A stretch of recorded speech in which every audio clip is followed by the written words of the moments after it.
esta mañana de domingo, primer domingo de noviembre, y le damos pues por supuesto la cordial bienvenida a todos los de casa y les pido un aplauso por la vida de todos los que nos ven en las redes sociales, un aplauso al Señor Jesús dándole gracias por ti que nos ves y que escuchas la palabra del Señor. Les voy a pedir que me ayuden a repetir nuestra confesión de fe, creyendo en nuestro corazón lo que estamos declarando con nuestra boca. Diga conmigo, en mi boca está el poder de la vida. Hablaré palabra de bendición, porque en mi boca hay un milagro. Declárelo, créalo y lo vivirá. De victoria en victoria, de milagro en milagro. Gloria a Dios. Quiero iniciar compartiéndoles un pasaje del Salmo 1, del 1 al 3, que dice en la palabra del Señor: bienaventurado el hombre que no anda en compañía de malvados, ni se detiene a hablar con pecadores, ni se sienta a conversar con blasfemos, que por lo contrario se deleita en la ley del Señor y de día y de noche medita en ella. Ese hombre es como un árbol plantado junto a los arroyos, llegado el momento da su fruto y sus hojas no se marchitan. En todo lo que hace, prospera. ¿Cuántos de aquí quieren ser prósperos? Ok, lea una y otra vez ese salmo. Hoy nuestro tema de parte de Dios, lo que estoy sintiendo que tiene que ser un rema para el resto de su vida, es entender esta palabra. Diga conmigo, instrumento. Lo primero que se nos viene a la mente cuando decimos instrumento es instrumentos musicales, ¿verdad? Bueno, hay guitarras, hay violines, hay teclados, pero ese instrumento, si no hay un músico que lo toque, ¿hace algo? ¿Aló? No, ¿verdad? Bueno, hay diferentes tipos de instrumentos. Hay instrumentos de labranza, un campesino usa un asadón, un arado, un machete, ese instrumento, pero por sí solo ese instrumento no es nada. Ahora, diga conmigo, yo, sí, soy un instrumento. ¿Cuántos creen que son instrumentos? Pero ahora vamos a ver qué tipo de instrumento.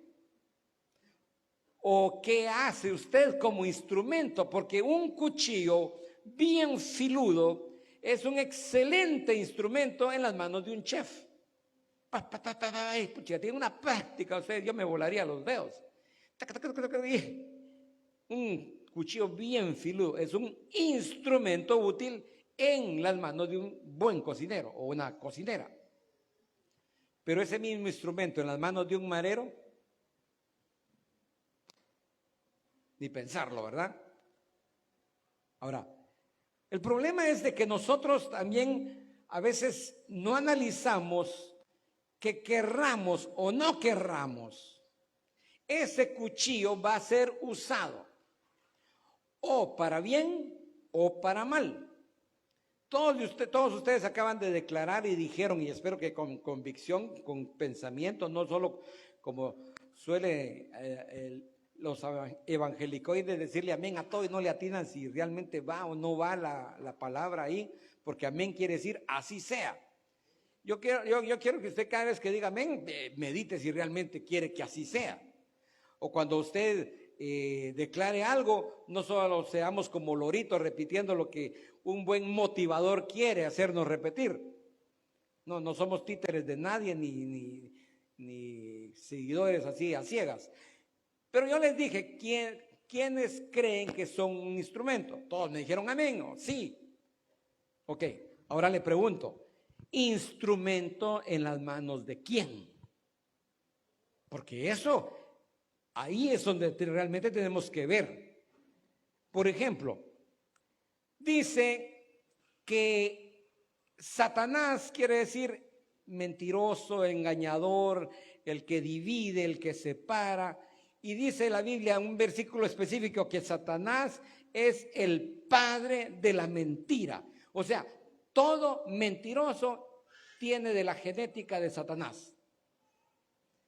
Entonces, por otro lado, tenemos a Jesucristo, que es el camino, la verdad y la vida.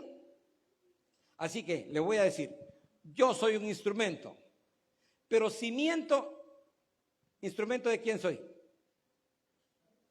De Satanás. Y si digo la verdad, ¿instrumento de quién soy? De Jesús.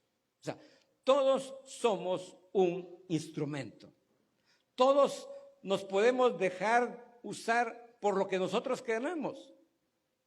Hay jóvenes que son dados a escuchar a los mareros y se vuelven mareros. Son instrumentos útiles en las manos del enemigo. Ahora, se lo voy a plantear de esta forma. Hace muchos años, cuando yo tenía mis hijos, estaban los tres todavía en la casa, nosotros nos convertimos a Cristo y ellos vivieron el evangelio desde muy chiquititos. Solo Javier, el primero, pues vivió un tiempo que no íbamos a la iglesia, pero ya Henry y Jimmy nacieron en la iglesia cristiana, en un hogar cristiano. Y por lo regular como que se van mejorando, ¿verdad? Versión 1.2, versión 1.5, versión 2.0. El Jimmy era como versión 99.99. Eléctrico, hiperactivo. Y había que estarlo controlando y frenando. Y me recuerdo que siempre tratábamos de instruirlo, porque la palabra dice que debemos de instruir al niño desde su temprana edad. ¿Aló? Ya, por favor, papás.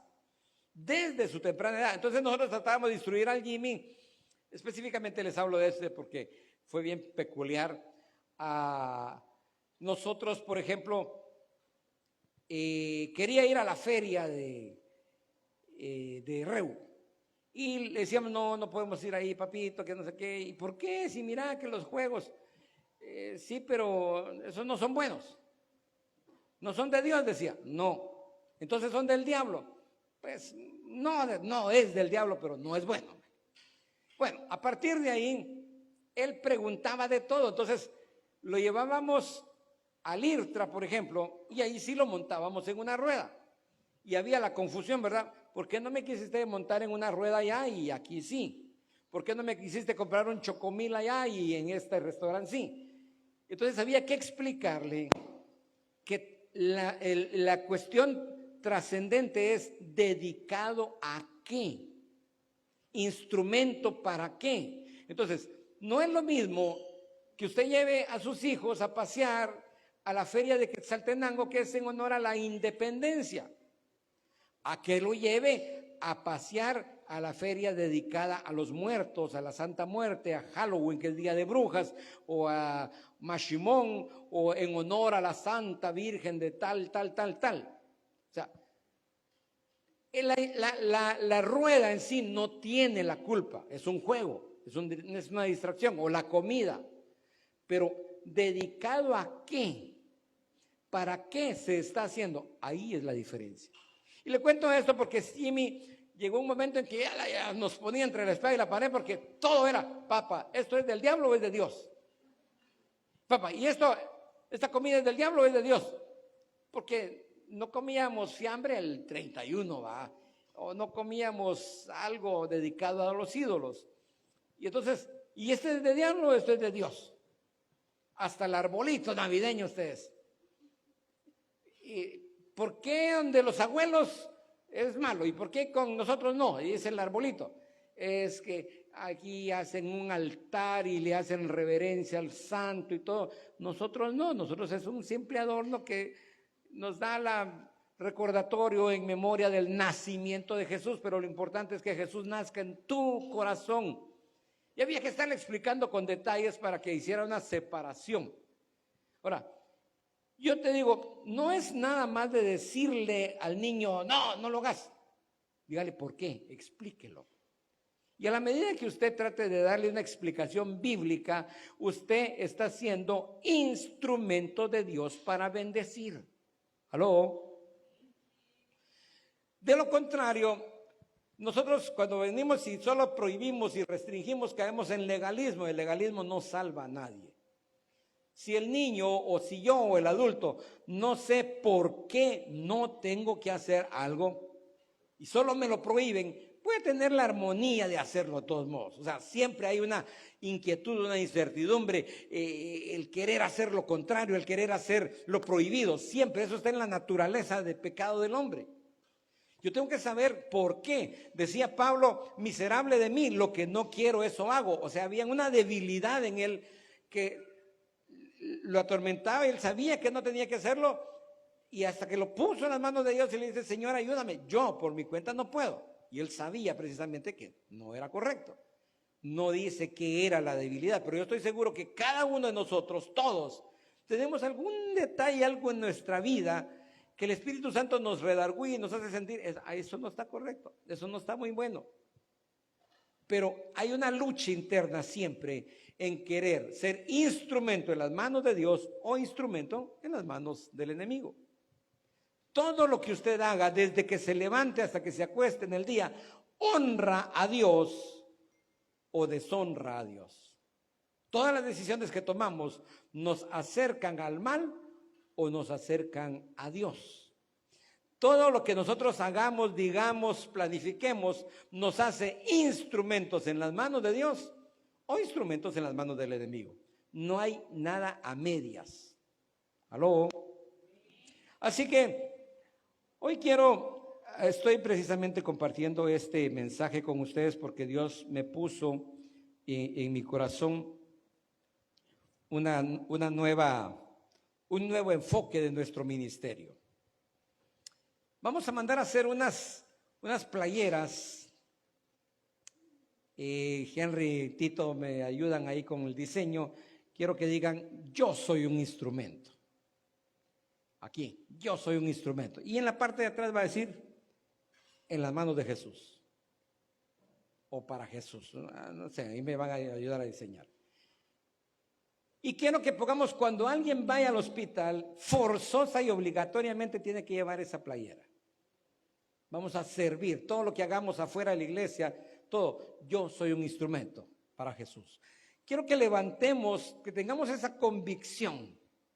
Cuando usted ande en el hospital repartiendo agua, ¿y de qué iglesia viene?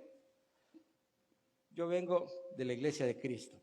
¿Quién es su pastor? Jesucristo. La Biblia dice que Jesucristo es el buen pastor. Quiero que levantemos en alto el nombre de Jesús. Por favor, ni mencione Ríos de Gloria, ni mencione el pastor Freddy, mencione el nombre de Jesús, porque solo Él salva. Solo el amor de Jesús puede llenar y suplir la necesidad de las personas. Nosotros no. Como iglesia, como hombres, como pastor, olvídese de esos rollos. Vamos a decir, yo soy un instrumento, pero que quede cada día más convicción en cada uno de nosotros. Yo soy un instrumento en las manos de Dios. Yo quiero ser un instrumento para bendecir. Yo quiero ser un instrumento para marcar una diferencia en esta ciudad. Yo quiero ser un instrumento en las manos de Dios para que mi descendencia nunca se aparte del Señor. ¿Aló? Y entonces, quiero decirles lo que se me venía ahorita a la mente, un buen ejemplo bíblico. Espero que ustedes se recuerden, y si no se lo voy a parafrasear así muy rápido.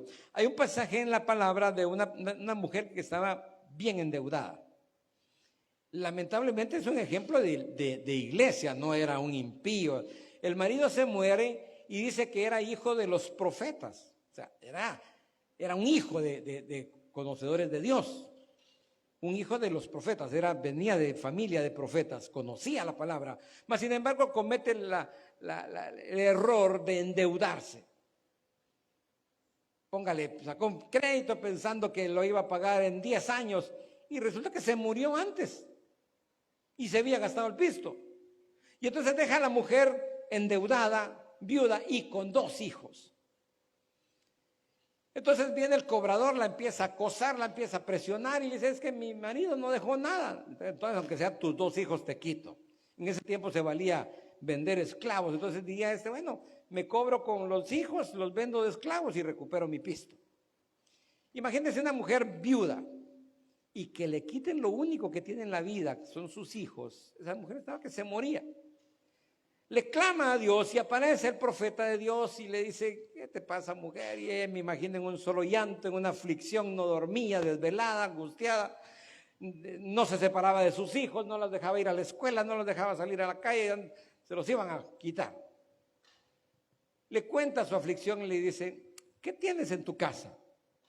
Y la mujer le dice: pues ya casi no tengo nada, solo me queda un poquito de aceite en una vasija.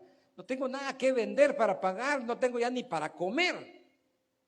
Y ahí viene la mano extraordinaria de Dios y le dice: ve y presta muchas vasijas, pero que no sean pocas, le dice el profeta. Presta todo lo que puedas. La mujer tuvo que dominar su mente, pensar: ¿para qué quiere que junte? No sabía lo que iba a pasar.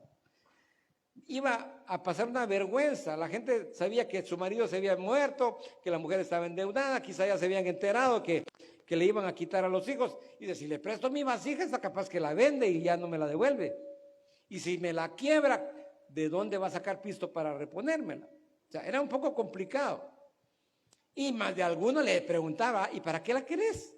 ¿Y qué le iba a responder? O sea, pónganse a pensar.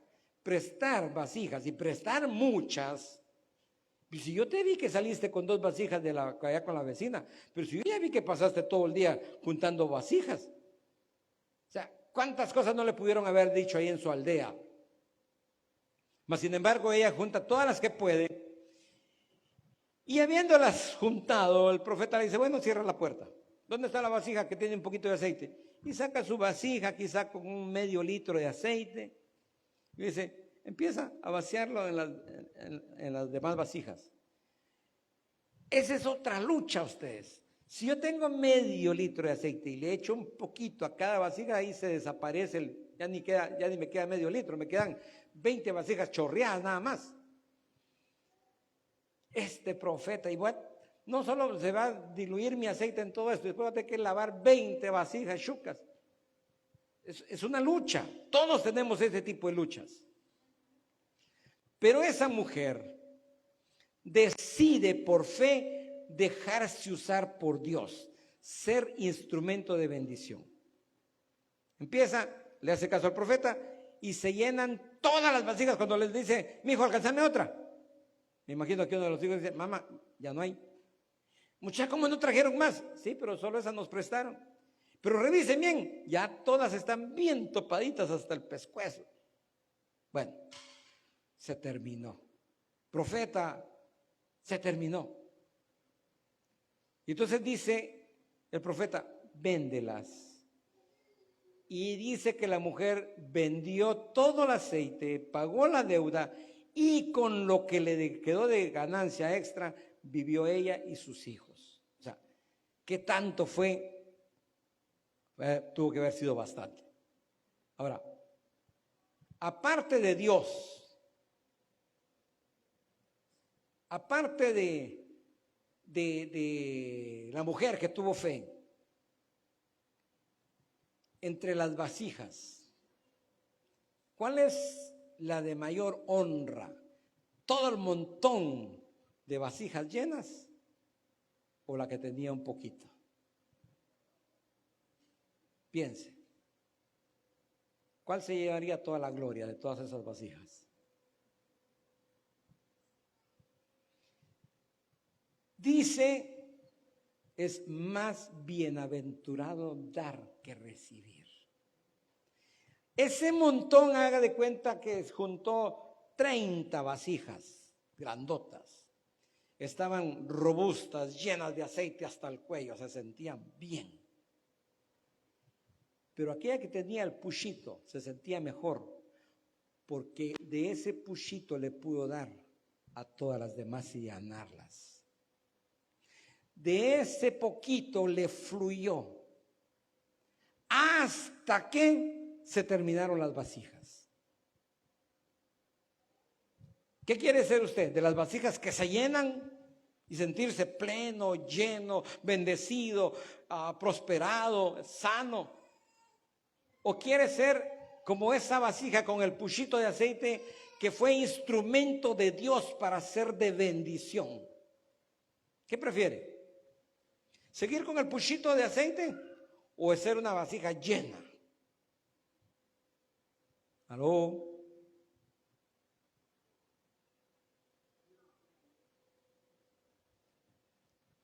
Usted, desde el momento que se convirtió a Cristo, desde el momento que vino a esta iglesia hoy, es porque tiene un poquito de aceite. Ese es símbolo de la unción del Espíritu Santo.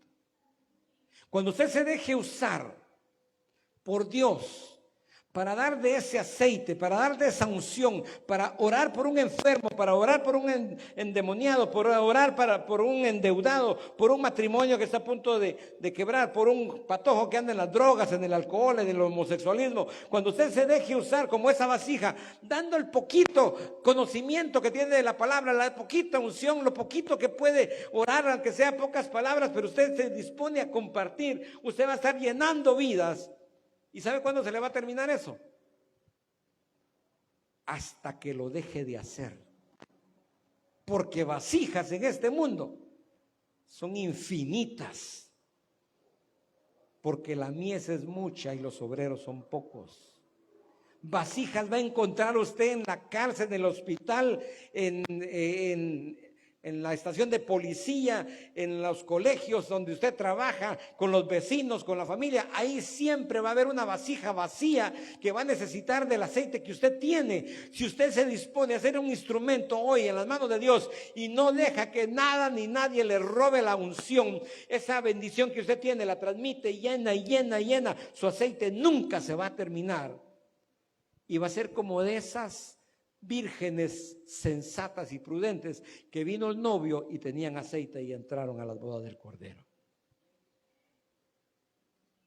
Las vasijas llenas las vaciaron, vendieron el aceite, las lavaron y las devolvieron. No hubo gloria en ellas. La vasija que dio y dio y dio y dio, esa vasija se lleva la gloria del Señor. Dijo Jesús: si ustedes callan, las piedras hablarán. La bendición es para ti. Si tú no das ese paso de fe y no te sientes seguro y no honras al Señor porque te da vergüenza decir que sos evangélico, que te vienen orando, si no haces esa oración tú, alguien va a llegar y la va a hacer y te va a robar la bendición. Se puede terminar tu aceite. Quiero compartirles unos versículos para ir terminando. ¿A quién le sirvo? Esa es la pregunta que me tengo que hacer. Juan 10:10 dice que el ladrón no vino sino para hurtar, matar y destruir. Yo he venido para que tengan vida y para que la tengan en abundancia. Si soy del lado negativo, le estoy sirviendo a Dios, estoy lleno de envidia, de rencores, soy un chismoso, ayudándole a Satanás a hacer su obra. Pero si yo decido decir la verdad y compartir la palabra de vida, entonces estoy siendo instrumento de Dios. Dice en Deuteronomio 8:18, más bien acuérdate del Señor tu Dios, porque Él es el quien te da el poder de ganar esas riquezas, a fin de confirmar el pacto que hizo con tus padres, como en este día. Jeremías 29:11. A veces tenemos cierta incertidumbre. ¿Qué va a pasar conmigo? Señor, ¿qué tienes para mí? Bueno, aquí te lo digo. En Jeremías 29:11 Dios se lo declaró a su pueblo. Porque yo conozco los planes que tengo para ustedes, afirma el Señor. Planes de bienestar y no de calamidad, a fin de darles un futuro y una esperanza. El reino de los cielos es semejante a un tesoro escondido. Un tesoro que encontró un hombre, dice, y al encontrarlo lo vuelve a esconder. Y de alegría va y vende todo lo que tiene y lo compra. Y compra aquel campo. Voy a terminar contándoles una historia.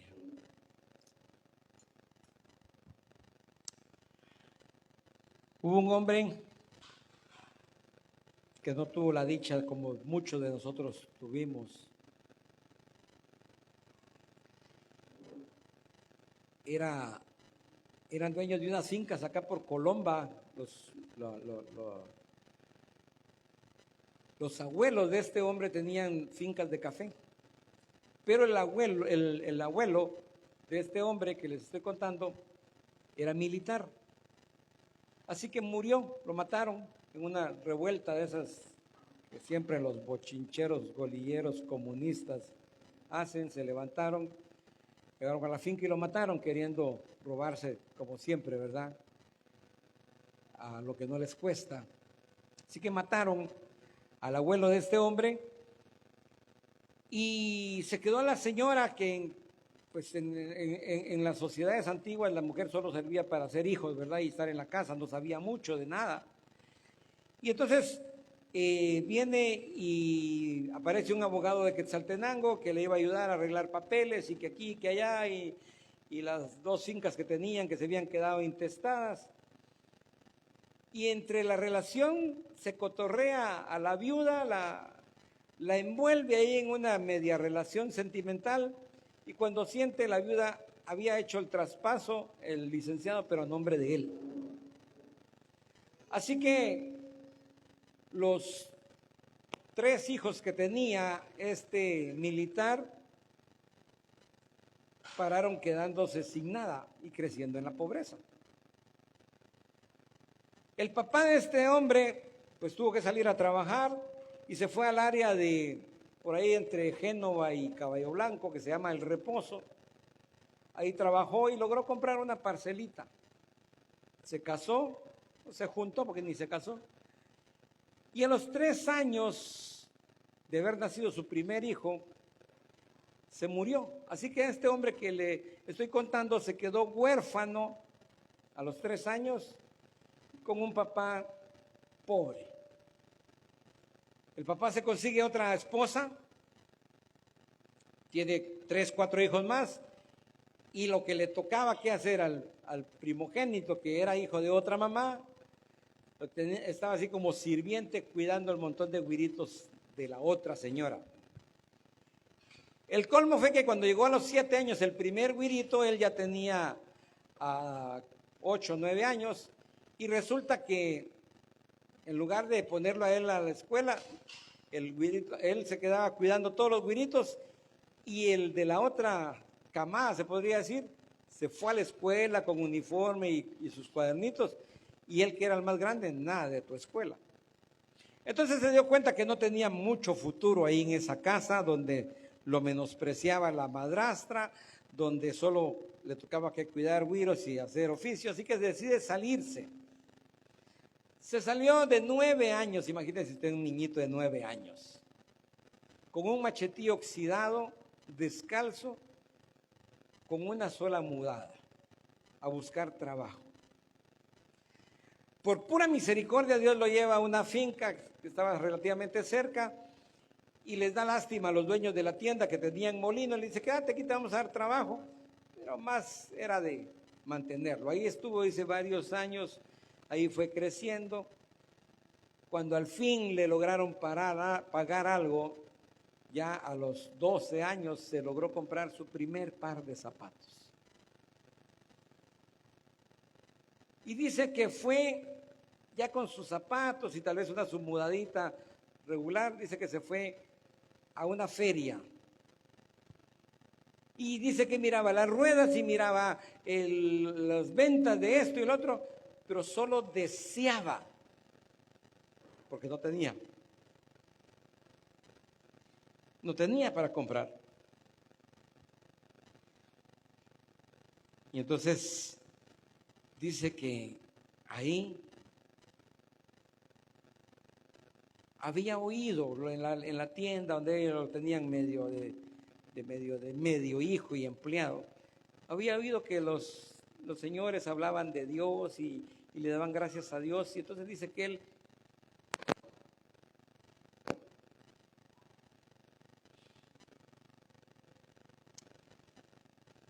decidió mirar hacia el cielo Hijo Dios, si tú existes, de verdad, ayúdame. Yo no quiero ser pobre. Dame trabajo. Quiero ganar más. Oye, por ahí que en Champerico está muy bien la cosa, que vienen barcos, que hay pisto, que hay movimiento.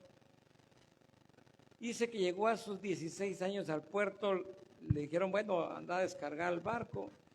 Y en ese tiempo los barcos traían unos bultos de fertilizante de 160 libras, no sé por qué lo hacían tan grandotes. Dice que el primer bulto que le tiraron, lo botaron y lo mandaron a la punta. No, vos no aguantás, sos muy güiro. Pero se quedó por ahí trabajando, ganando, dice, 25 centavos el día de trabajo en la finca Chapán, que todavía existe.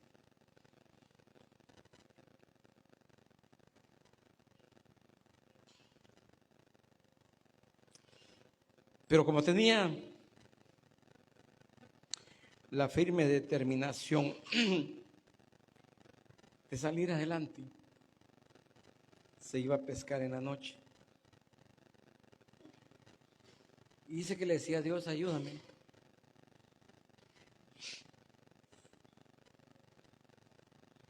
Y me imagino que era como la pesca milagrosa, porque dice que en una noche a veces agarraba 50 libras hasta un quintal de camarón, y era más que todo un mes de trabajo en la finca.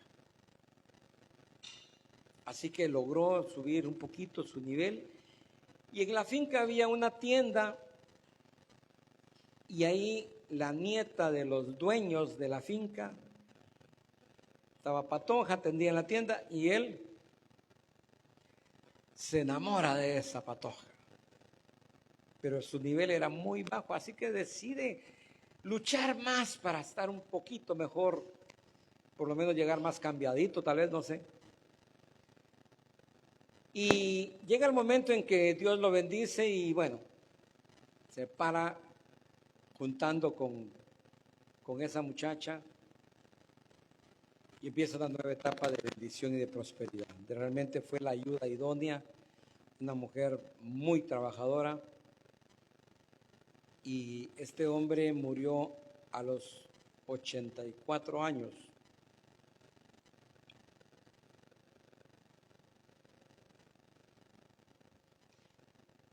Este hombre era mi papá.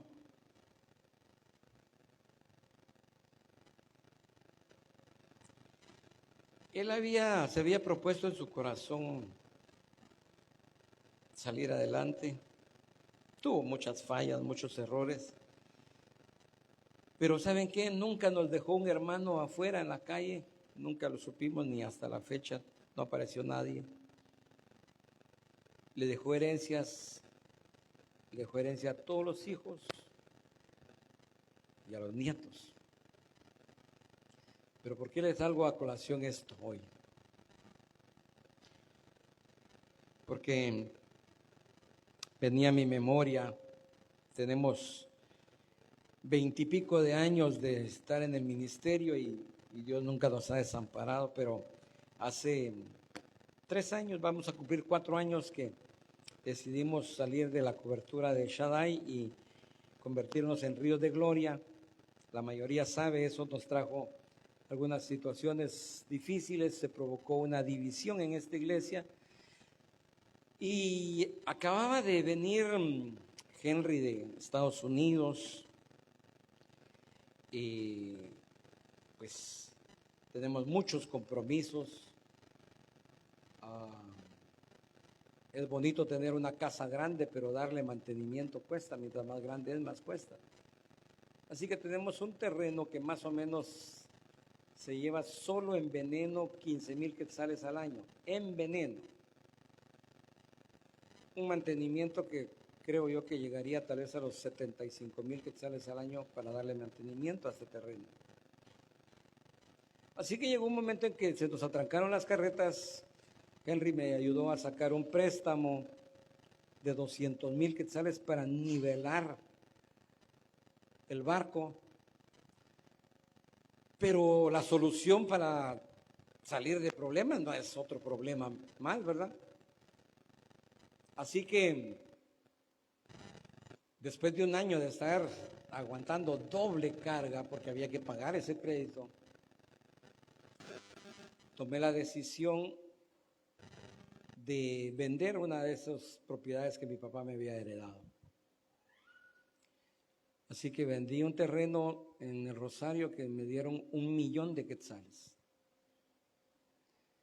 Pagué los 200,000, pagué las otras cuentas atrasadas, pusimos al día todas las cosas de aquí.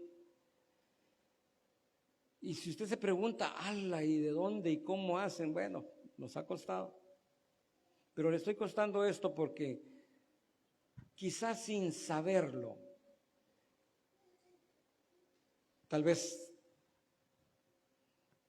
me estoy oyendo, papá.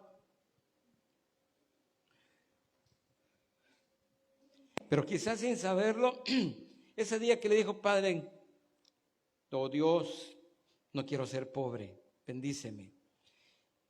Quizá le dijo lo que dice la palabra, que Dios te bendecirá para que seas instrumento de bendición. ¿Cuántos años tardó mi papá en hacer esa propiedad? No sé. Toda su vida trabajó y compró muchas propiedades.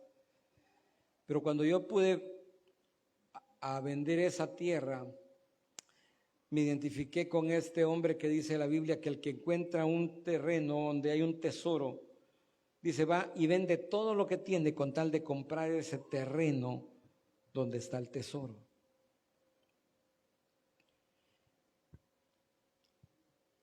Para mí, la iglesia es el mayor tesoro porque es lo que me da salvación a mí, a mi familia y a todas las personas que se acerquen a este lugar. Y entonces hoy le doy gracias a Dios porque usó a mi padre como instrumento sin saberlo. Desde hace muchísimos años en los planes de Dios era bendecirlo en grande manera para que en un momento dado me heredara un terreno, que ese terreno podía yo venir y venderlo y poder inyectarle lo que necesitaba el ministerio para seguir sobreviviendo y hacer su obra perfecta. Yo espero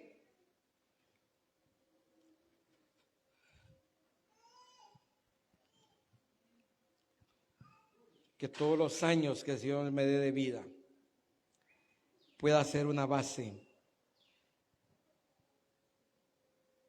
para que mis hijos y sus hijos puedan seguir proclamando este bendito evangelio del Señor. Y que de aquí salga un semillero de instrumentos que le sirvan al Señor para bendecir. Quiero terminar. Filipenses 4:19 dice, así que mi Dios suplirá todo lo que les falte conforme a sus riquezas en gloria. Deuteronomio 6, del 10 al 12, parte de mi corazón. Póngase de pie. Porque eso el Señor me lo dijo a mí y se lo dice a usted también.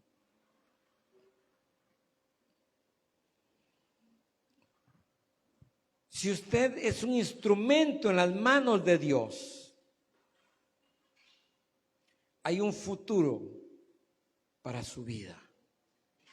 Hay una promesa para su vida.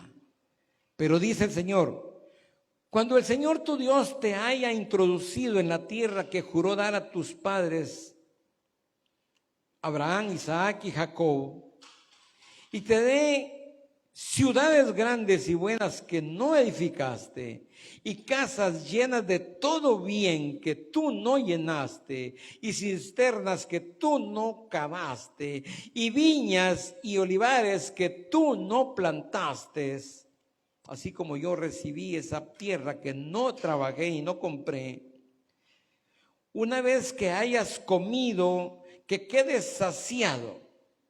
Versículo 12 dice, ten cuidado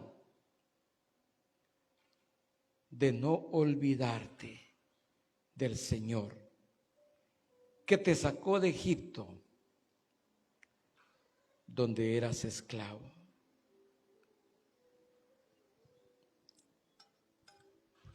Si algo he tenido el cuidado es de decirle una vez y otra vez a mis hijos la historia de su abuelo y mi historia.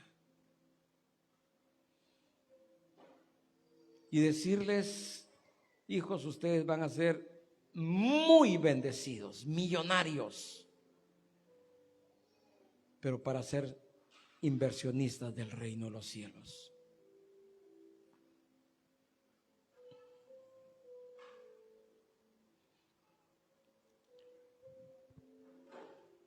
Siempre he orado, pero ¿sabe qué agrego ahora? Le digo al Señor,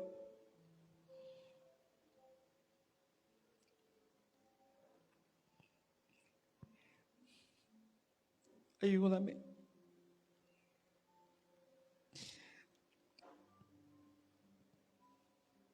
Que nunca se me olvide de dónde me sacaste y de lo que me has librado.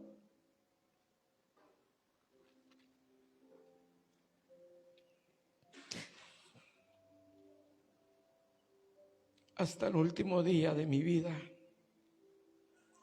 quiero ser un instrumento en sus manos. Yo no sé si ya le entregaste tu vida a Jesús, si ya decidiste ser un instrumento en las manos de Dios. Pero yo te invito, si lo quieres decidir hoy, para que pases al altar y se lo digas tú al Señor. Es un buen día para renovar votos delante de Dios, de hacer una nueva propuesta y decirle al Señor, heme